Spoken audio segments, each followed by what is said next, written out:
For the course of the webinar, whenever you do have a question, just write it in the chat, it's below. You can interrupt me, I will read what's going on in the chat, and then if it's directly related to the subject I'm talking about, I will directly answer the question. If not, we will have some time at the end of the webinars for the Q&A session. And of course, you're always welcome to contact me via email if there is some specific question you have. There is something you would like to discuss on a certain, well, let's say, business situation you wouldn't like to share with the others. Great. I'm just going to start with the introduction. Communication is often it's underestimated what it does with our environment, what it does to us, how different it could result to have well, an open or a more difficult communication style, the way we are communicating, what kind of influence this has on our life. And this is why the communication itself is a critical factor, and it's very helpful to know a little bit more about it. So we will have a look at the communication with more examples about the lab environment, about the scientific environment, but in general, the examples and the techniques you will get like a takeaway practical exercise and technique at the end. You can even include that in your private life, you can include that in your everyday life, because communication itself doesn't really make a distinction between work and private. But we're going to focus, using the examples, more on the business life. I've used this comic, this cartoon, to make clear that sometimes misunderstandings that happen coming from a miscommunication can have really dangerous outcomes, such as, well, seen in this comic. But the thing is that it happens on a daily basis, and often we don't even realize it.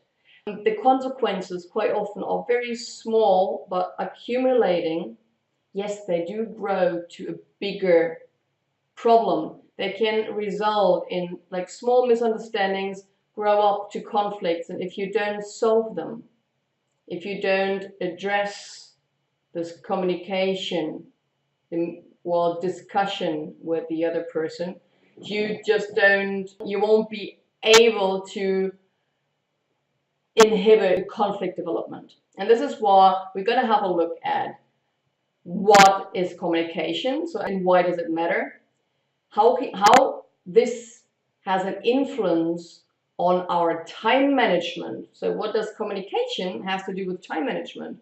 And I tell you, yes, it does have to do something with each other. And then we're going to have a look at a communication model.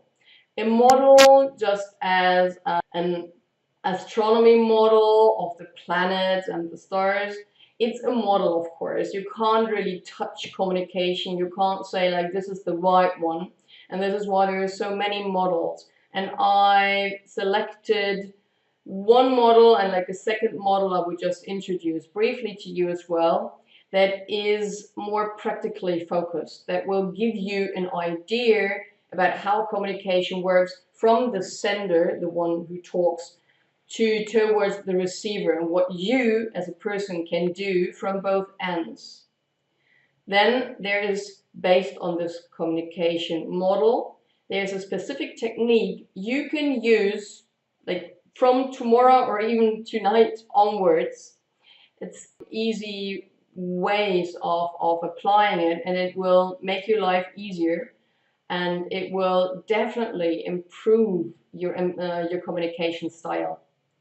And then you can use this certain technique as well for difficult conversations, because these are the ones we are often trying to avoid, but that are left open and not really addressed, are causing us the real problems and resulting in bigger conflicts, manifested conflicts.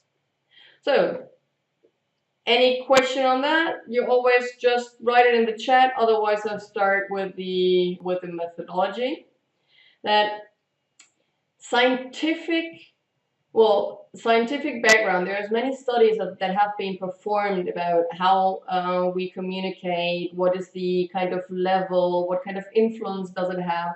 Is it, for instance, in leadership, which is my specialty, and what kind of influence does communication have on leadership, what kind of percentages? And they did figure out that an average of 80% of our working time we do communicate in different ways, because there's different ways we're going to come back to afterwards. Often what happens in our very stressful environment is that we react as a very stressed, we don't have time, we don't take our time to clarify something. Don't know, sound that familiar to you? That you know you should address something, but you really don't find the time, you really don't know when, and so you just wait until you find a good moment to address it. But interestingly, for instance, if you do work in your lab and you are preparing a presentation, you know exactly, you do have lots of things on your plate, and then there's a loud discussion in your lab. And these two technicians, or maybe a postdoc technician, they're discussing, and you really don't want to get involved. You think already, oh no, please, just leave me alone, because I have to have this prioritized work. I have to finish this. And then these two come up to you, maybe even when you're leaving your office, when you're leaving to go somewhere, and asking you to, for instance, could you please let us know who should or who's allowed to work on the fax machine, or to decide something so that would finish their fight. I don't know whether you have a certain situation already in your mind, but very often our reaction is that I don't have time right now, solve it yourself. Or you just decide because one is longer working in your lab, or you're more familiar with, and you just decide like, okay, you solve it. The consequence of these little, often it's seconds of your time dedicated, can result in misunderstandings and in growing conflicts you're not aware of, because you're running off to another thing, or you're trying to finalize your presentation, but there is a lot happening during this time in the two, for instance, the two conflict parties, or maybe one conflict party or one party you've been talking to. Thoughts like, well, she doesn't appreciate me, or he never takes time for us. We are not his priority. There is some growing. It's like a little bad weed that it's growing, and if you take your time to solve this little discussion, either if it's one person, maybe it's in between two people. But if you take this time, it's very easy, because these little weeds has very small roots. It didn't have the time to grow that far up. And you can get it out, you solve it. And you feel well as well, because then you don't think, well, what kind of kindergarten is that? Can't they, like, your judgment maybe on the situation is out there. You don't judge the situation, you just solve it, you communicate. And I assure you that it's really worthwhile taking your time, because these 5 minutes you spend on either a colleague coming over and wants to discuss something briefly, or addressing something, or with the situation of your two associates. If you work on it, keep it short, certain technology, you can spend with 5 minutes of your time, you can save hours, maybe even days of solving conflicts that evolved from misunderstandings, from bad feelings, from hurt feelings, from all this kind of environment that is created by the way you are communicating. But what is communication? Communication is said to have three basic features, like three basic rules. The first is that one cannot not communicate. This is actually established by Paul Watzlawick. It's a very well-known communication scientist, psychologist. What he said, or what his team said, is that whatever you do, you are sending out a message. And this is why the second rule, the communication can also be non-verbal, is related here. For instance, imagine there is you're traveling on a train, and there's a person that doesn't talk, nor to you nor to any other person, but yes, this person is sending a message as well. By the way he's dressed, maybe he's well dressed with nice clothes, or wearing very nice shoes, or he's very sporty dressed, the kind of haircut he has. Then the second is his body language. Is he sitting very straight? Is he sitting hanging in his seat? Or is she like the girl on the picture, taking one foot up, very relaxed, more in the leisure? You already have a picture. This person is communicating to you, and because communication is both ways, you take on this communication. And we quite often forget these non-verbal aspects. And the third, maybe it needs a little bit more explanation, is that we experience our behavior, so what we do, how we respond to a certain situation, in response to the behaviors of the others.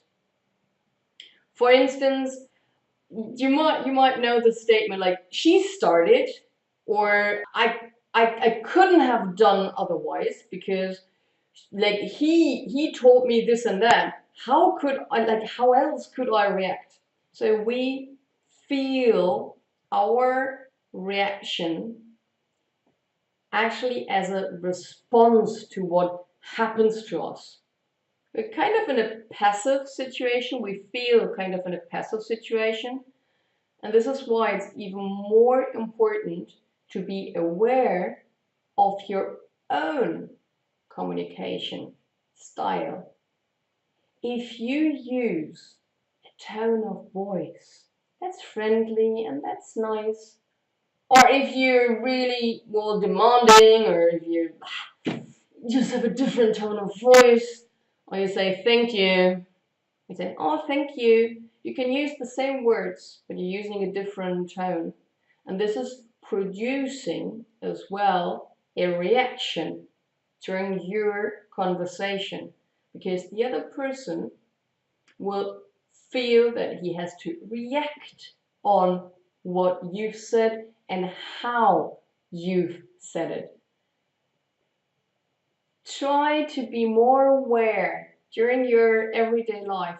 Try to be more aware of how you formulate your messages, how you're sending your messages, and what it does to someone. And maybe if you're not happy with the reaction of the other, reflect back on you. What did I do?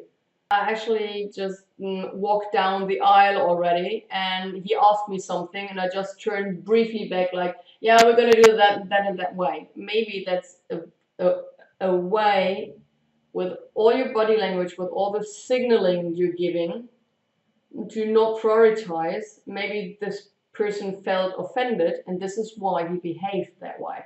This is how communication works. It goes from one person to the other and back. So it's a ping pong game. And the more aware you are of how you play this game, the more aware you're going to become how the ping pong ball is played back, and how you can catch it and make it right. And I would like to introduce you to a very, very simple technique. You might have heard about it. It's a simple technique, but interestingly, it can work wonders if you apply it in a routine way. And it's called the I message. You might know this from, especially from school times. There's this ping up, like really like the finger pointing, like you have to do this. And I don't know whether you remember how that felt. Maybe you even have a colleague, you have a boss, you have someone who's doing that to you, or you just figure a situation. You can remember where that happened. And when we are using this kind of structure of the I message, we're actually causing the feeling of being judged, being attacked.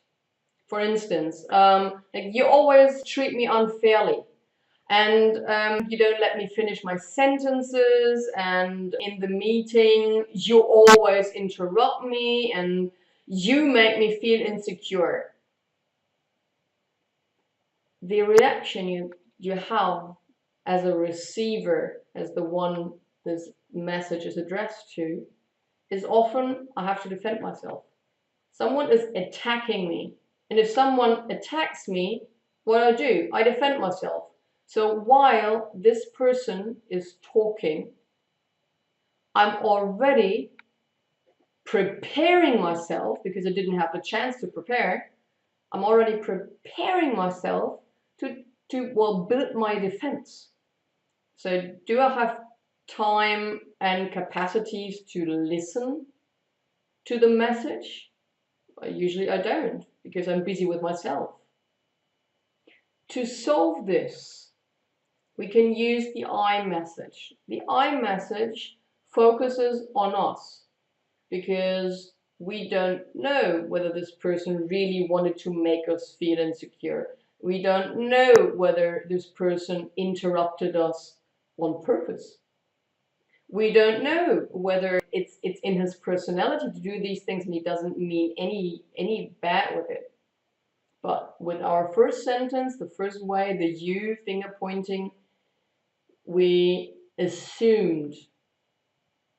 And to do it differently, we explain it from our situation. Like, I noticed that I'd repeatedly been interrupted in the meeting, and what this does to me is that I'm uncertain whether it's interesting to you what I have to say or not, and it makes me feel a bit insecure.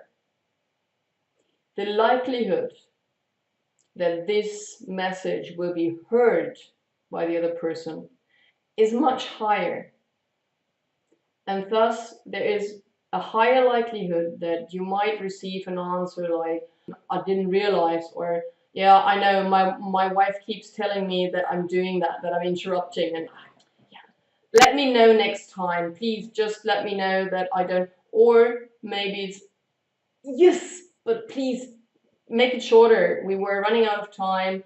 I'll have a follow-up meeting, and I really didn't mean it like in a bad version.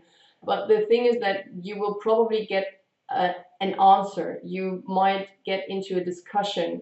You can solve the situation, that it won't happen again. In the first scenario, the likelihood that you will solve this is very low. You will probably walk out, like both parties will walk out of this conversation not being very happy about it. And the second form, like the I method, gives you a higher likelihood to walk away from each other, have found a solution, have solved it, and have learned something for the future. It's a small technique. It's not the 100% and it's not the technique that will solve everything, but that's so easy to be applied. I would really ask you to try it out. You try it out today, tomorrow, to learn it as a routine, that it becomes a more normal way of communicating, and that whenever you say that, whenever you feel your verbal finger coming out and the finger pointing, and you just stop yourself and say, well, it doesn't really help me. Maybe I can relieve some frustration by doing it, but it doesn't really solve the situation. Based on this I message, you can build a feedback technique. And so, because we don't have that much time, I thought we just take another technique out of the I message, and it's the I message feedback. It's based on 4 easy steps. Is you have to describe the situation as precise as possible. If you have a special example for it, even better. And the closer time-wise you are to the situation when the situation happened, the better. You are in the in vivo environment and you see either there's a colleague, there's one of your associates, a keeper or a scientist, and you see that he's not using the protective measure, so he doesn't follow the hygienic rules. So there's, of course, you would like to address it straight away because that might destroy as well an experiment. But it's something you would like to address as a direct feedback because he should learn out of it that he will do it differently the next time. Taking out the finger again, it won't help. He will most likely do it again and just feels, well, patronated. Addressing it straight away makes sense. And if you can't address it straight away, then do it, like, better to do it after 1 hour, better to do it maybe the next day or after latest 1 week, but don't wait for too long. If you think, okay, we're gonna have a meeting in 2 weeks time, maybe then it's the time to address it. No, don't wait, address it straight. Describe the situation or the behavior from your perspective. Use the I message. Describe the impact that this is having on you. And of course you can use facts like this is doing this and that with the hygiene example. But describe as well the impact on you. You know, we do have these rules and it puts me in a really bad position. I know you have this priority now on this project, we're pushing for it, but I have the responsibility to maintain this environment on a hygienic high level. I don't want to cause an outbreak and so on. And then I know the third point, it's always difficult in the work environment, the feelings. We don't talk about feelings. It's work environment and work and private. It's totally different. So we don't have feelings at work. I know we do. We are excited, we are stressed, we're happy, we're unhappy, we're frustrated, we're mad. Yes, we do have feelings. And it really, within this feedback process, it helps to open up a little bit. Think about what you would like to share, but include your feelings. And that doesn't have to be like a very profound level, but it frustrates me. You know, it's really difficult for me because I know I have to implement these rules And it frustrates me as well, because I know that you have other priorities. I know it's not well, the first priority, but I would really ask you to help me on that. Include your feelings and open up after the third point. Open up a little space. Stop talking, because quite often you receive a direct answer, a direct reply. If this is solution oriented, you go to the fourth point. And the fourth point is very important for that reason, that nobody can read your mind. We're not telepathic. So it really helps to express specifically your own wishes and expectations. Could you please do me the favor, and for the entire scientific society, for everyone in vivo, please use the gloves, or respect these hygienic rules. And I'm happy to help you with that as well, or explain you again, but it would be really helpful. So express your own wishes and expectations, and do the same with any kind of different situation. Always follow these 4 steps, and you will see that this will really help. Do it close to the incident, right when it happens, as close as possible. And then follow these 4 steps. And don't forget the 4th step, because that helps the other person to realize what you really want, and it provides actually a better improvement, because the likelihood of a misunderstanding is decreased by that. He doesn't have to think, okay, he wants this and that. No, you tell him what you want. So because the other person might think about something else, does something else, and you're frustrated again because you expected him to do something different, but you didn't express it. And this is why this 4th point is so important as well. Okay, so now we're gonna move on towards the methodology about communication, and to make clear that we do see things often in a different way. I would like you to have a look at this picture. You might know that already. What do you see in that picture? Answer it for yourself if you like. You can share it in the chat below. Write it down there if you'd like to. But what you see right now could be 2 things. Look at this picture here. Nah, technology doesn't want to. Now, you see that you have a woman, and some do see an old woman, and some do see a young woman.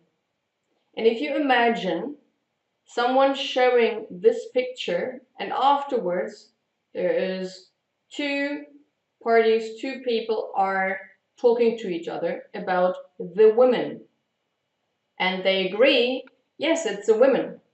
And the one says, yeah, it's a very attractive woman, or well, yeah, it's a nice one, or that's really nice hair, or whatever.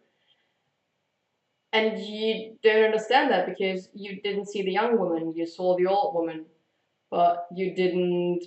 Thank you, Andrina. It wasn't too late, I've seen it. Thank you.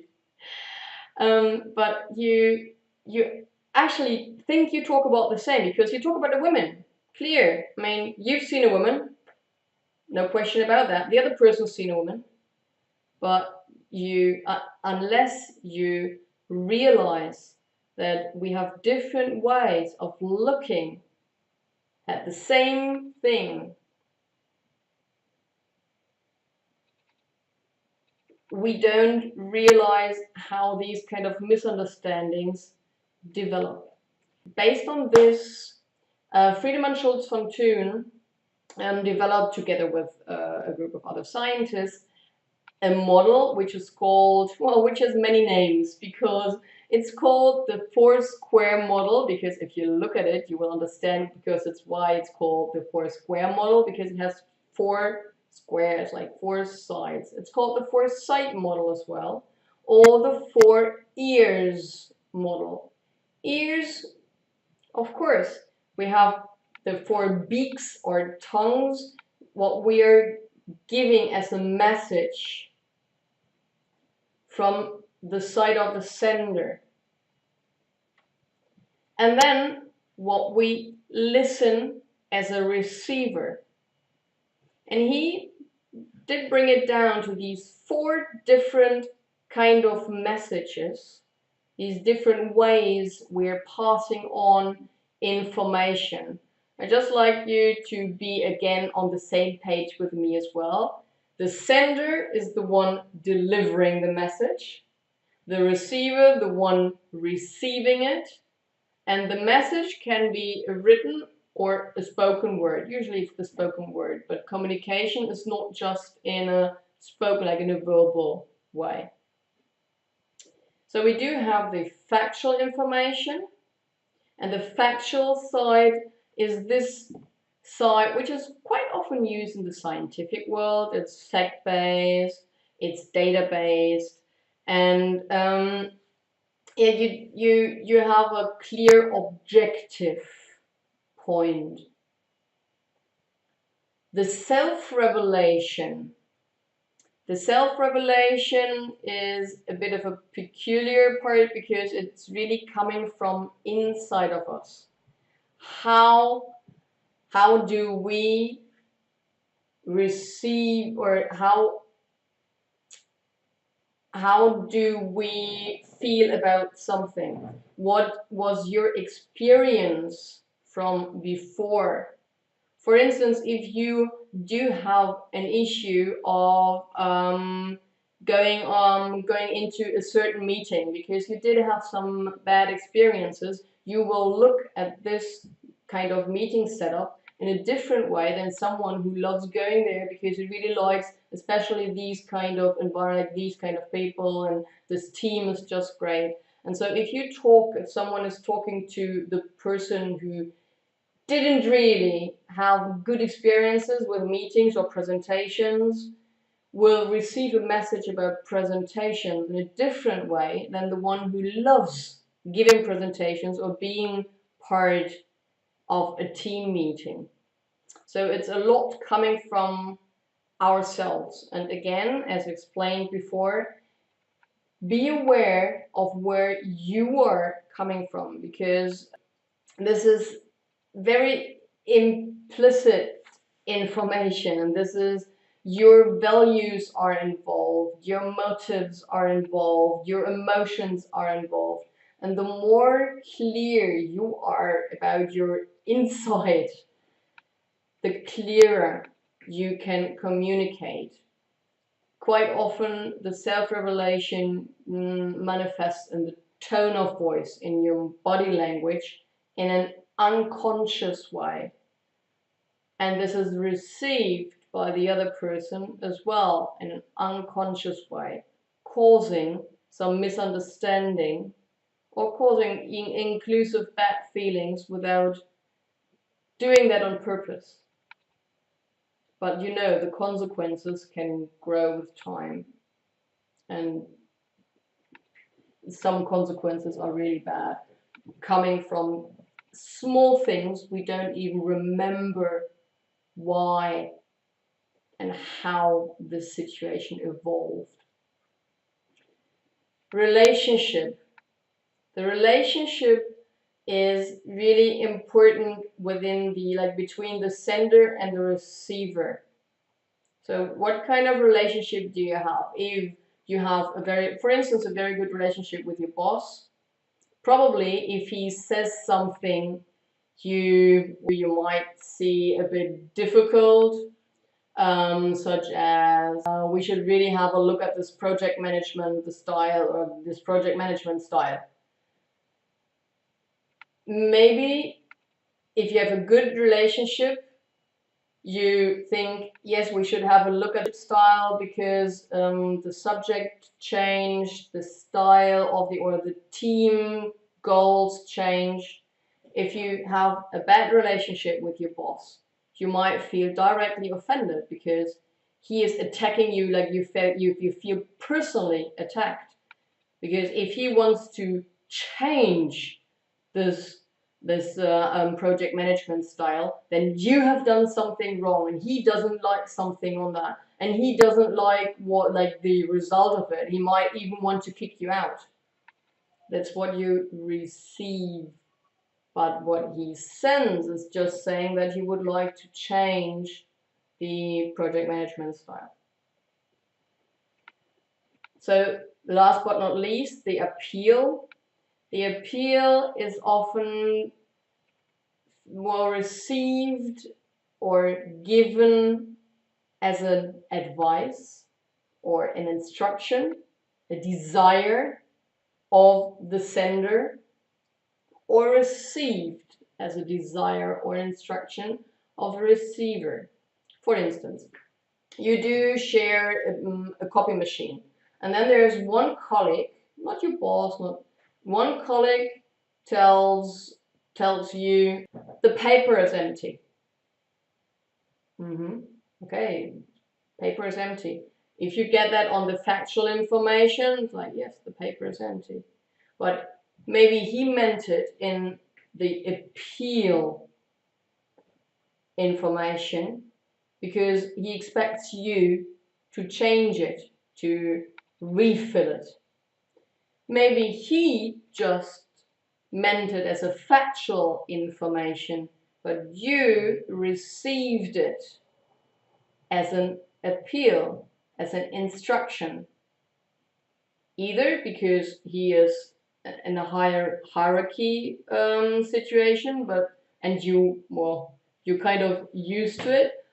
Otherwise, it could happen that the colleague, you're on the same level, says something like that, like, okay, it's empty, and you receive it in the appeal side. Either you feel inferior, you don't feel well, your self-esteem might not be that good, so you don't really like this kind of situation. Or you get furious because how can he dare to tell me to change the paper, to refill? That's not my job. And you might even walk up to another person and share this furious emotion. Talking about, again, feelings in the office, and they're there. And you want to share it, like, do you know what just happened?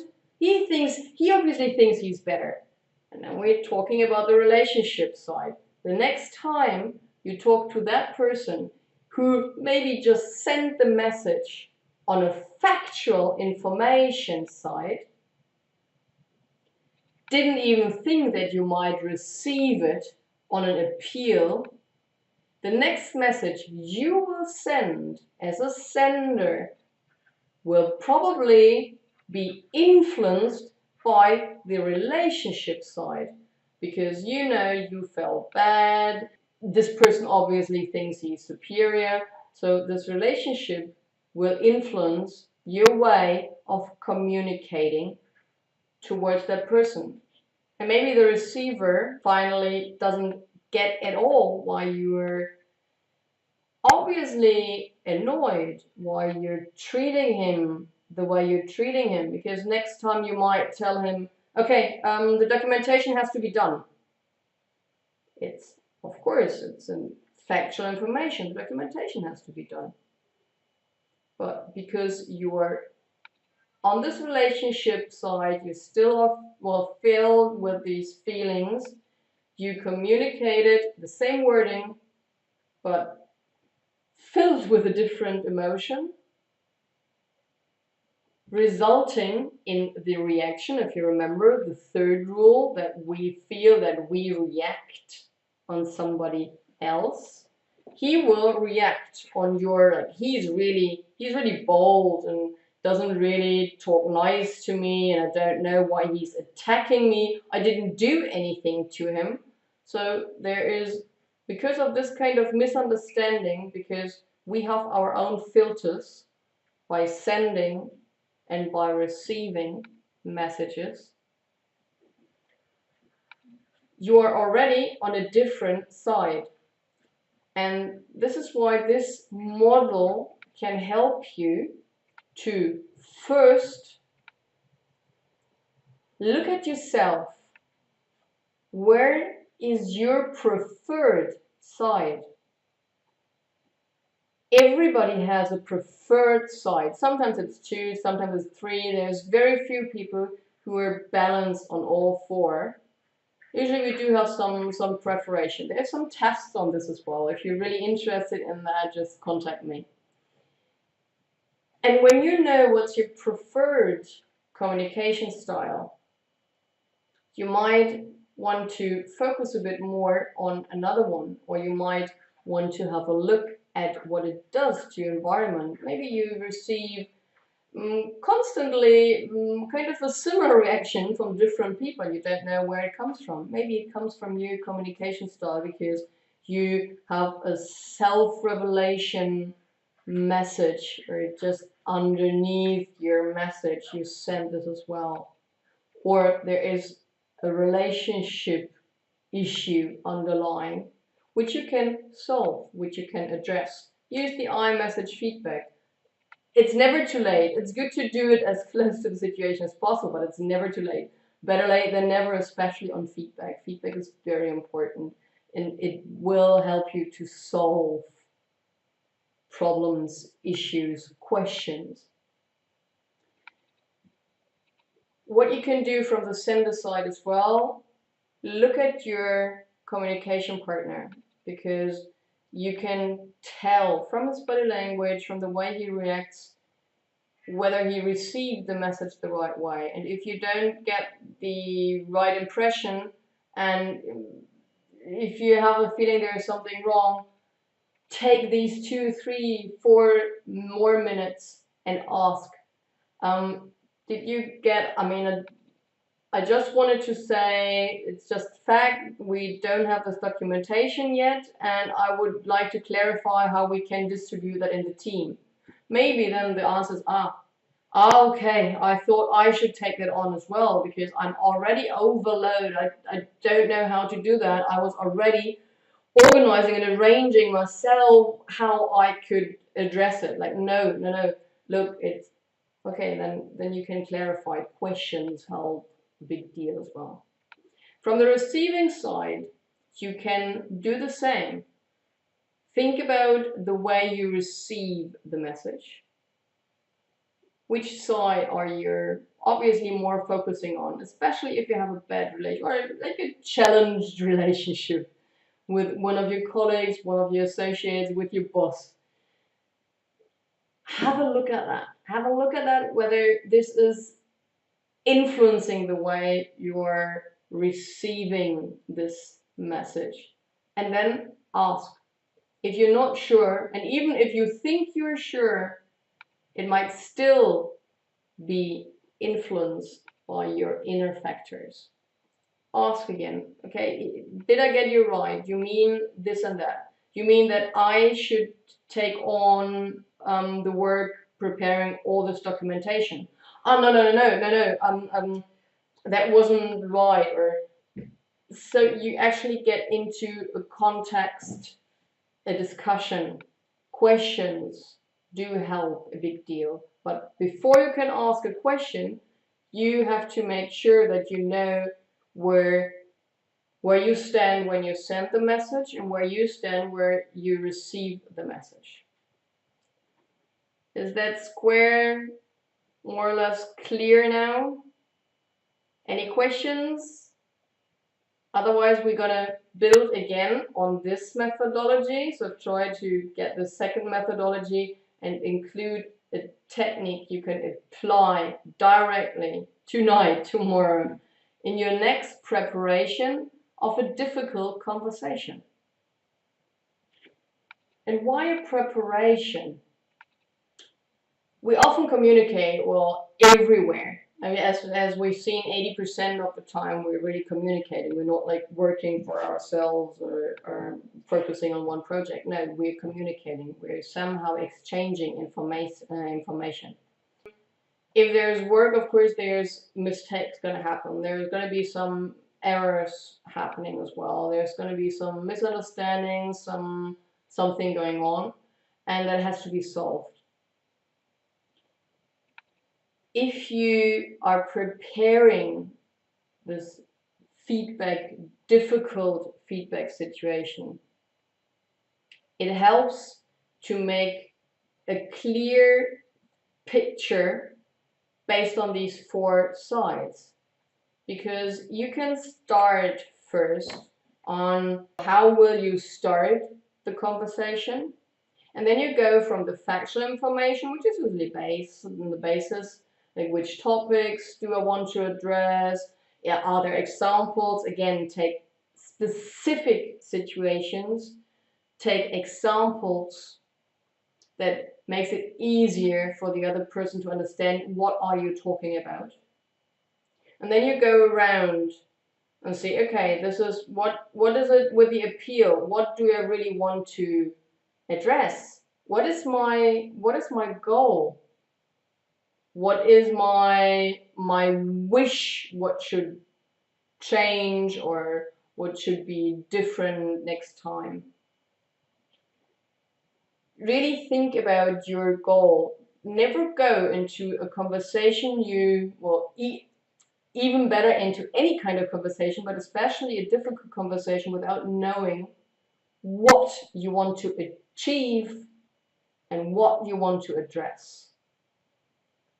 Because otherwise you're going to walk out later on and you don't know whether that was successful or not. You might know, okay, it felt good or didn't feel good, but sometimes you're successful and didn't feel, in the first place, it doesn't feel that good, but you achieved what you wanted to achieve because it's maybe just a little step on a longer process. The relationship side, very important. Be aware this relationship between you and the conversational partner, or the 2 conversational partners, if you do that as a mentor, if you do that as a leader, as a boss of 2 associates. Think about the way you can give the feedback without hurting. How the other person sees the situation, or if you're trying to calm down the situation, for instance, with this loud colleagues in your lab before, listen to both of the sides and prepare in your mind where they are. That'll help you. And then last but not least, of course, the self-revelation. How do I experience the situation? If it's something that you feel, oh, this is really losing my time, this is kindergarten, you will show this. Your consciousness will show this in your body language, in your tone of voice. Even if you think they don't notice, they don't know, they will notice it. So be aware of your own situation, of where you're coming from, your feelings. And talking about the feelings, again, what do you want to share? If it's someone you appreciate, but there's a certain situation, maybe you want to share a bit more of what's going on than with someone you have a manifested conflict, you don't really get along, but you need to solve a situation because you are really trying to work professionally in that team, or even somebody asked you to. So think about that first. How much are you willing to share? If the situation evolves like that, maybe you're willing to share a bit more than if you get stuck before. It helps to clear your mind before a difficult conversation. So that is the 4 square model in a very rough way, and the way you can apply it in your everyday life, and really for any kind of conversation, the preparation of a conversation, this helps a big deal. You can always add your own question. I mean, this is just a guideline, of course. but it's very useful. It will help you to solve more in shorter period of time. We're gonna have 1 minute to look at this iceberg model. I want to mention it because it's probably the most mentioned model, and probably nearly everybody has heard about it because it became famous by Sigmund Freud. And of course, there's many theories of Sigmund Freud that are already off the market. Sometimes they're coming up again, like psychology. But the point is that it shows that you have the tip of the iceberg above the water, which is your consciousness, which is your conscious part. And what we are, the way we are communicating, what we are preparing, for instance, what I've showed you with the four square model preparation, is on the conscious level. But today, science assumes that we are all only talking about 20% on this conscious level. The other 80% are underneath the surface. Thus, we are not aware of it. It's unconscious, it's subconscious. And what our unconsciousness does, as mentioned with the self-revelation, it shows what we really feel. And the better we prepare, the more we are aware of what we want, what we feel, the better communicators we become, because the more conscious it will get, and we are finally giving authentic messages and not, yeah, that was a really good job. Who will believe you?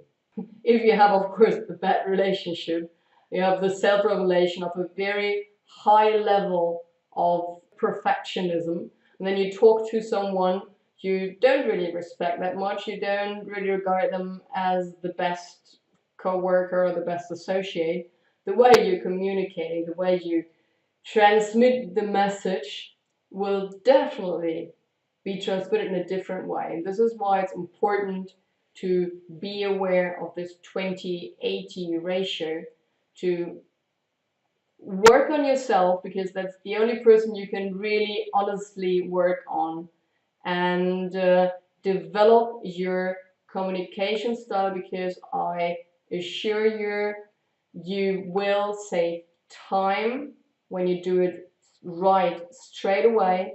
You don't have to go back and clarify misunderstandings. There's less conflicts evolving.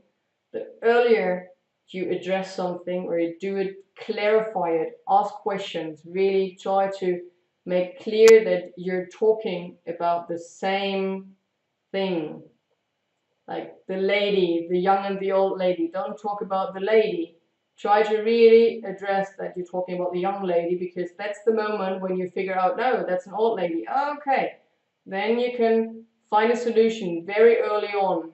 And the one goes shopping for a young lady, the other one goes shopping for the old lady, and then you spend your money already. So it's really harder to solve.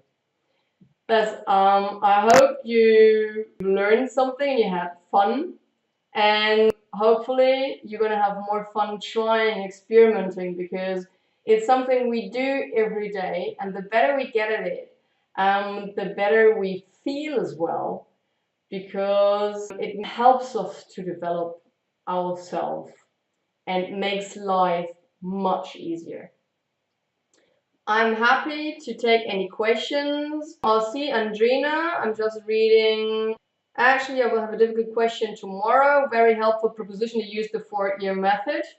Ah, that's really good. I hope, like, if you'd like to drop me a line afterwards, that would be really nice to hear whether you could apply it straight away. If you have questions, drop me an email. Just contact me, and I'm very happy to help. And I'm on Facebook as well, whatever kind of communication tool, the LinkedIn, of course, in the EPV group. I hope you've signed up for the EPV group already. I'm happy to take any further questions after the webinar as well. So I thank you very much for being with me and listening, and I really hope you're gonna have fun and success using these simple but very useful and powerful methodologies.